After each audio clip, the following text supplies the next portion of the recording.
Bueno, y en el contexto de estas movilizaciones seguimos de cerca, por supuesto, lo que está ocurriendo también con el precio del cobre a nivel global.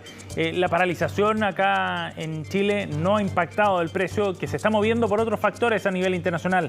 De hecho, ha caído a su nivel más bajo desde febrero del año 2021. Cerró en torno a los $3.95 la libra, fundamentalmente debido a los temores que hay a nivel internacional de una desaceleración profunda de la economía global y de algunos de sus actores principales, Estados Unidos y de China fundamentalmente. Este último, recordemos, es el principal comprador de cobre en el mundo y es allí donde están puestas también algunas de las alarmas sobre el impacto que pueda tener esta desaceleración en la demanda por cobre de parte de China. Estos temores además están vinculados a una apreciación del precio del dólar, según lo que han dicho los expertos. Es otro de los factores que está incidiendo en una caída en el precio de algunos commodities, entre ellos el metal rojo. De todas maneras, el nivel promedio del cobre sigue siendo histórico, por sobre los $4,5 la libra, el promedio de lo que va del año, pero habrá que ver si es que esta caída por debajo de los $4 a este nivel, el más bajo desde febrero de 2021,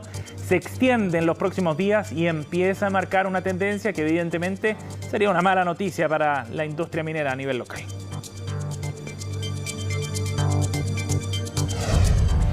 Bueno, y vamos a seguir hablando de la industria minera acá en Chile y en particular de Codelco, pero por otro tema, que es una buena noticia, sin duda, desde el punto de vista institucional para la empresa, porque durante este miércoles por la mañana, el ministro de Hacienda, Mario Marcel, ahí lo vemos en pantalla, junto a la ministra de Minería, Marcela Hernando, y el presidente del directorio de Codelco, Máximo Pacheco, firmaron un compromiso, un decreto que cambia la política de inversión respecto a la minera estatal. Es un anuncio bien relevante porque en la práctica significa que el gobierno, el Estado de Chile, que es el dueño de Codelco precisamente, se compromete a reinvertir un porcentaje anual de las utilidades obtenidas el año previo, de en torno al 30%, es lo que han planteado las autoridades el día de hoy. Y esto es bien relevante para que Codelco pueda seguir ejecutando sus planes de inversión sin la necesidad de tener que endeudarse para ello. Es una noticia que fue celebrada por parte de las autoridades. Escuchemos qué fue lo que dijeron los ministros primero, Mario Marcel y Marcela Hernando, al respecto.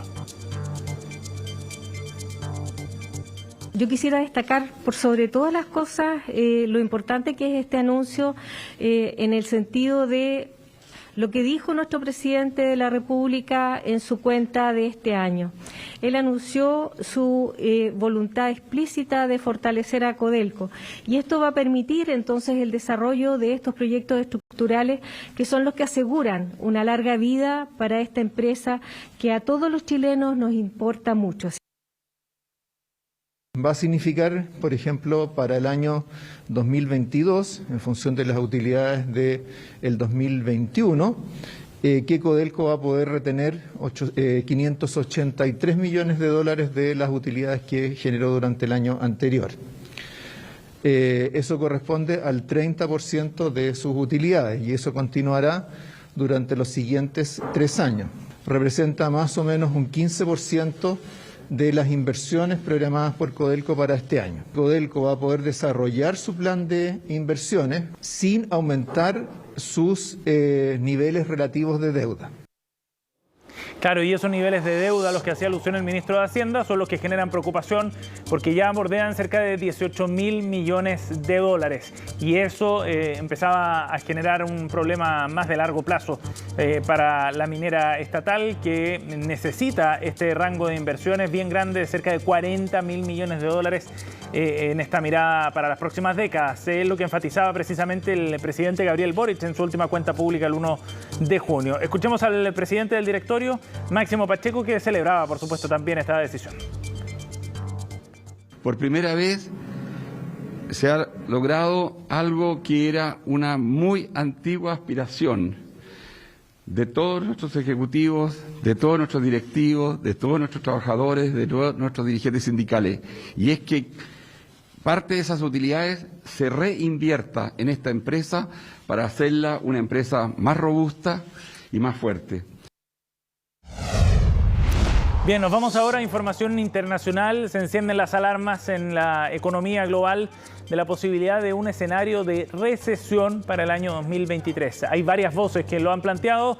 Ahora quienes se han sumado también a este mensaje de alerta es Deutsche Bank y Citibank. Ambos ven posibilidades de hasta un 50% de probabilidad de recesión global para el año 2023 y se suman, como decíamos, así a aquellas voces, ejecutivos, algunos analistas que han planteado un panorama bien pesimista, fundamentalmente por el ciclo inflacionario. Los altos precios han obligado a los bancos centrales del mundo a subir las tasas y eso podría estar generando entonces un freno importante que termine por desacelerar la economía. Christian Sewing es el CEO de Deutsche Bank y afirmaba que la economía mundial está sufriendo tensiones desde los problemas de cadenas de suministro de China hasta el aumento de precios, fundamentalmente de los alimentos y especialmente en países de los más pobres a nivel global. La posibilidad de recesión va creciendo, así decía el CEO del banco alemán en una entrevista, y en Estados Unidos y en Europa se va concretando, sobre todo en la medida en que se extiende la guerra en Ucrania. Citigroup hizo un análisis similar, donde los shocks de oferta y tasas más altas también están generando un escenario complejo. Ya había otras voces que lo habían planteado previamente. El CEO de Tesla, Nouriel Roubini, economista, también han advertido de que Estados Unidos se dirige hacia una recesión, evidentemente un escenario preocupante, pensando el impacto que puede tener, por supuesto, también en nuestro país.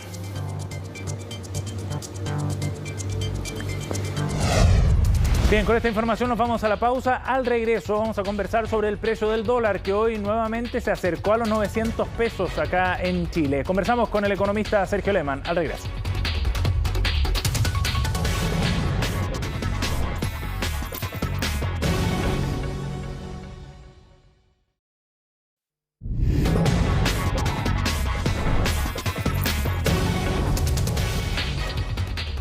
Bien, estamos de vuelta aquí en Agenda Económica para seguir revisando otras informaciones del día y un tema que está preocupando mucho a los mercados y en particular a nivel local tiene que ver con el aumento en el precio del dólar. Es un fenómeno que se está produciendo a nivel internacional, se aprecia en la moneda norteamericana y acá en Chile se ha notado con mucha fuerza. Este miércoles, en el reinicio de transacciones, nuevamente subió, aunque lo hizo en menor magnitud. Vamos a conversar de este tema y para eso estamos en contacto con el economista jefe de BCI, Sergio Lehmann. Gracias por el contacto, Sergio. Hola, ¿qué tal? ¿Cómo estás, Sebastián? Encantado. Bueno, se sigue acercando a los 900 pesos el precio del dólar acá en nuestro país. Sergio, ¿qué es lo que está empujando a la moneda norteamericana en Chile y en el mundo? A ver, yo diría que en términos gruesos, desde hace ya varios días que venimos observando una presión importante a nivel global del dólar, digamos, el dólar subiendo en las cotizaciones a nivel mundial, digamos, en todo el mundo. Y eso tiene que ver fundamentalmente con esta percepción de que la Fed va a subir la tasa mucho más agresivamente de lo que se preveía hace poco tiempo atrás. Eso tras conocerse el dato de inflación del último mes, digamos, el mes de mayo, que fue claramente por sobre lo previsto, y ha llevado justamente, digamos, a esta mirada de una política monetaria mucho más agresiva, digamos, desde el punto de vista de controlar la inflación. Y eso ha introducido algún riesgo, naturalmente, digamos, de una recesión a nivel mundial, en particular en el caso de Estados Unidos, y eso ha generado este movimiento en los mercados con una caída importante de los precios de los commodities. El precio del cobre ha venido cayendo de manera importante, hoy día también registró un retroceso relevante, y eso naturalmente le ha pegado a nuestra moneda, digamos, como así también al resto de las economías en el mundo. Sergio, ¿el caso chileno se ve acentuado por algunos factores respecto a otros países emergentes? A ver, yo me atrevería a decir que ya venía la moneda chilena muy depreciada hace ya algunos trimestres atrás y eso tenía que ver fundamentalmente y tiene que ver con la incertidumbre política. Naturalmente hoy día estamos enfrentando incertidumbres también desde el punto de vista local, que tiene que ver con el proceso constitucional, también algunas reformas que generan cierto ruido, digamos, y cierta volatilidad de los mercados, pero se ha visto exacerbada naturalmente por este factor externo que tiene que ver con, como ya comentábamos, la caída del precio de los commodities, la apreciación del dólar a nivel global y esta preocupación que se ha levantado de una desaceleración muy abrupta en la economía del mundo. Claro, y que también estaba golpeando, lo veíamos en el primer bloque, el precio del cobre. Así es, digamos, con una caída importante. Hoy día el precio del cobre está bajo $4, algo que no veíamos desde hace un buen rato atrás, y de hecho hace tan solo un par de meses atrás veíamos el precio del cobre más cerca de los $5. Ha tenido una caída importante y eso naturalmente tiene que ver con esta preocupación respecto a la actividad en el mundo, producto de la mayor inflación y también en algún grado con, ¿no es cierto?, las señales de desaceleración que ha estado mostrando China en las últimas semanas y meses. Sí. Sergio, ahora es interesante ver ese factor local también, ¿no? De la incertidumbre a nivel local, cómo termina apreciando el precio del dólar acá en Chile, o debilitando la moneda, para ponerlo en otros términos. ¿Es posible hacer una estimación de cuánto pesa ese factor en esta subida, en este rally que hemos visto del precio del dólar acercándose a los 900 pesos? Si uno ve una perspectiva larga, digamos, de los últimos 2 años y medio, uno puede reconocer... ¿Sergio? Unos 100 pesos Ahí sí. Tienen que ver con... Ahora sí te escuchamos, sí. Más bajo hacia el mediano largo plazo, que tienen que ver con este debilitamiento en el mercado de capitales, que tienen que ver con algunas, ¿no es cierto?, componentes de incertidumbre política que todavía están presentes y que naturalmente también, ¿no es cierto?, están recogidos en esta mirada respecto al proceso constituyente. Ajá. Aproximadamente 40, 50 pesos están asociados a la incertidumbre más inmediata, que tiene que ver con, ¿no es cierto?, todo lo que significa una eventual, ¿no es cierto?, nueva constitución y qué puede implicar en materia de seguridad jurídica. Y la diferencia, digamos, más bien tiene que ver con este escenario más bien global que hemos visto asociado a justamente estas preocupaciones respecto a la actividad en el mundo hacia los próximos trimestres. Ahora, nos deja llamar la atención en todo caso, Sergio, que hace algunos meses atrás el precio del dólar acá en Chile estaba más cerca de los 790, incluso algunos apostaban que podía llegar hasta los 780 pesos. No ha pasado mucho tiempo, ¿el escenario se deterioró muy rápido a nivel internacional? Sí, efectivamente, hubo algunos gatillos, digamos, que fueron muy particulares. Yo diría que uno que esencialmente, digamos, cambió la mirada tuvo que ver con el dato de inflación hacia el mes de mayo en Estados Unidos. Se estaba esperando alguna reducción relevante, se estaba esperando efectivamente que comenzara a ceder, se estaba esperando que hubiese llegado ya a un pic, digamos, el nivel de inflación en Estados Unidos, y eso no fue así, digamos, y eso exacerbó, digamos, esta mirada de movimientos mucho más agresivos por parte de la FED, que ya no son solo en la FED, digamos, en el caso de Europa. Vamos a ver en julio ya a comenzar a ver alzas de tasas. El Reino Unido también está subiendo tasas con cierta fuerza, digamos, o de manera bien sistemática en los últimos meses. Y por cierto, entonces eso está viéndose como un fenómeno global. Digamos, la inflación está siendo alta a nivel del mundo, como no veíamos en 40 años, y eso naturalmente ha generado este cambio de ánimo en los mercados muy fuerte probablemente durante las últimas semanas. Sí. Sergio, ahora, ¿qué efectos puede tener esto desde el punto de vista inflacionario fundamentalmente acá en Chile? El tener un precio más alto, evidentemente, que impacta las importaciones. ¿Va a tener, crees tú, un efecto que haga más persistente todavía el ciclo de inflación o que lo mantenga por más tiempo de lo que se esperaba? Es probable. De hecho, ¿no es cierto?, el cálculo indica que cuando el tipo de cambio sube 10%, que es más o menos, de hecho, lo que hemos visto, tal vez, ¿no es cierto?, acumulado en el último mes, eso significa que más o menos un punto de mayor inflación vamos a ver, digamos, hay un traspaso, naturalmente, porque los bienes importados tienden, ¿no es cierto?, a encarecerse. Si esto es de carácter más transitorio, si demos una vuelta, ¿no es cierto?, algo más rápida, probablemente eso no va a ser tan significativo, digamos, y se va a devolver esas presiones, pero naturalmente está el riesgo que esto sí efectivamente se sostenga. Yo creo que buena parte, digamos, de los movimientos de los mercados y lo que ha sido, digamos, lo que ha sido, digamos, lo más reciente, el movimiento de las monedas en el mundo emergente, va a estar muy anclado en lo que va a ser el próximo dato de inflación en Estados Unidos. Si efectivamente vemos que la inflación en Estados Unidos comienza a ceder, y eso va a haber que esperar todavía algunas semanas antes, ¿no es cierto?, de conocer ese registro, que va a ser el de junio, probablemente ahí va a volver una mayor calma a los mercados. Pero si vemos que la inflación en Estados Unidos tiende a seguir, digamos, estando presionada al alza, probablemente vamos a seguir viendo ruido y mucha, ¿no es cierto?, volatilidad de los mercados. Pero creo que ojalá así sea, digamos, veamos efectivamente comienza a ceder y eso debería traer alguna mayor calma a los mercados que hoy día están mostrando, digamos, muchos movimientos abruptos en una y otra dirección. Y tiene que ver justamente con la incertidumbre hoy día muy presente en los mercados internacionales. Bueno, y de acuerdo a lo que plantea Sergio, ¿qué posibilidades crees tú de que el Banco Central pueda intervenir en el precio del dólar en este contexto?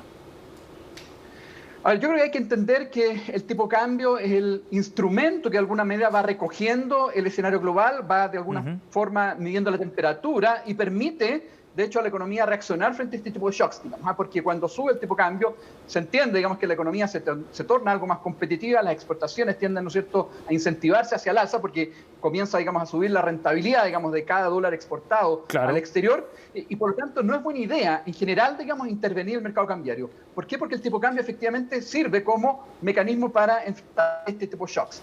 Lo que estamos viendo hoy día respecto al tipo de cambio, en lo más reciente, digamos, tiene que ver con este deterioro en el escenario internacional, digamos, y por lo tanto, una intervención en este contexto creo que no sería para nada, digamos, no solamente recomendable, sino que probablemente bien estéril, digamos, porque cuando tú luchas contra los fundamentos que tienen que ver con el deterioro en los mercados internacionales, los impactos en realidad son muy de corto plazo y al final, ¿no es cierto?, más bien significa que tú destinas recursos a algo que en realidad, en definitiva, no va a tener un impacto relevante, digamos, porque, como bien decía, son elementos de fundamento los que están detrás de este movimiento. A diferencia de lo que ocurrió, por ejemplo, después del estallido social, ¿no? Donde ahí sí hubo una intervención para frenar el alza del dólar. Efectivamente, eso te iba a comentar, digamos, cuando vemos a finales del 2019 lo que era el tipo de cambio efectivo versus el tipo de cambio teórico, el de fundamento, había una discrepancia en torno a 15%. Yo estoy hablando de incluso usando un modelo muy similar al que tiene el Banco Central. Por lo tanto, cuando tenemos ese tipo de gap, cuando tenemos ese grado de desalineamiento, probablemente se justifica una intervención, porque básicamente esos desalineamientos que son transitorios, tienen costo económico importante y permanente, sugieren, ¿no es cierto?, la necesidad probablemente de corregir el mercado. Hoy día, ese desalineamiento es básicamente la mitad del que veíamos en ese entonces. Hay un desalineamiento, hay una diferencia respecto al nivel de fundamento, pero muy por debajo, digamos, de lo que vimos en ese entonces. Por lo tanto, en este contexto creo que todavía, ¿no es cierto?, hay que esperar, hay que mirar antes de pensar en una intervención, digamos. Para hacerlo equivalente con el nivel de desalineamiento que había en ese entonces, el tipo de cambio hoy día debería estar en torno a 9.50, 9.60. Por lo tanto, a priori, digamos, uno pensaría que más o menos en torno a esos niveles, probablemente el Banco Central va a empezar a mirar con un poquito más de atención esa posibilidad. Sí, y guardando la posibilidad de ocupar esas municiones en el momento adecuado. Sergio, muchas gracias por conversar con nosotros acá en CNN. Muchas gracias a ti, nos vemos, que esté muy bien. Chao, gracias. Bien, así cerramos Agenda Económica. Muchas gracias por acompañarnos en esta edición de día miércoles. Sigan con más informaciones aquí en CNN.